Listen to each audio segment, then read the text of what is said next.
I told them I wanted to see mental health, I wanted to talk to mental health, but nobody wanted to give me any type of assistance with any mental health, any type of counseling, anything. When I sat down with Khalif Browder in 2014, it was clear then that he was still struggling with what he had been through on Rikers Island.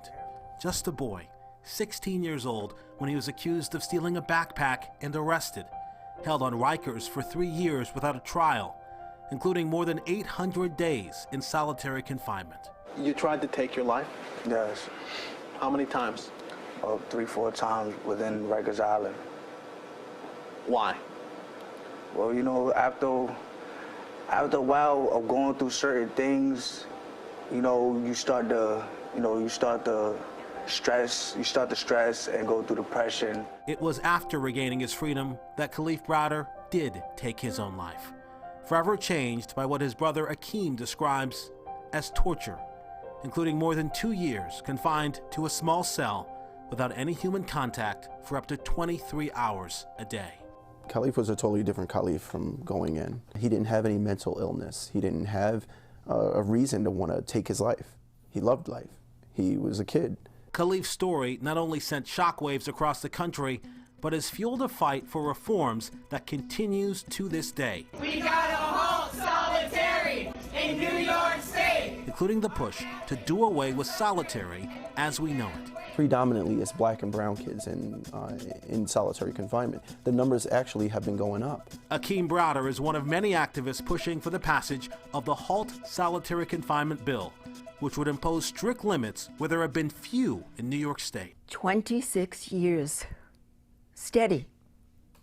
Steady. Sean Ryan has been held in daily isolation since an upstate prison break back in 1994. You know, it may sound ridiculous, but I am proud of my son.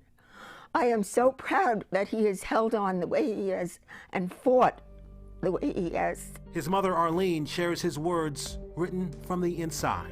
Dehumanizing isolation to solitary confine, psychological deterioration, penological design, soul-destroying emptiness, hollowed-out shell, depressive loneliness, alone where I dwell. There is a sense of entombment, of being buried alive, a feeling of helplessness, and a detachment from reality with a soul-destroying emptiness that warps one's thought process. New York State is making moves on this issue, with Governor Cuomo and DOCCS recently agreeing to impose stricter rules on who can be sent to solitary, along with a 30-day limit. But that limit, that critics say is still too long, would only be phased in by the year 2022.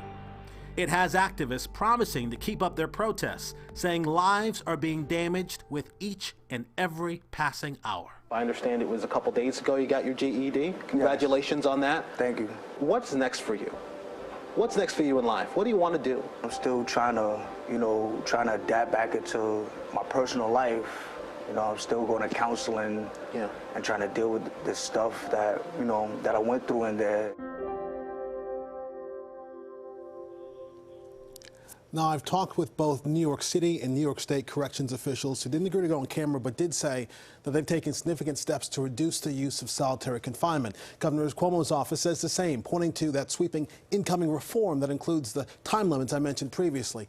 The bottom line here is that this is an important conversation, and it's actually ongoing. You, in fact, can join our Facebook page right now where people are giving some of their own opinions on this and sharing some of their stories as this conversation continues. Yes.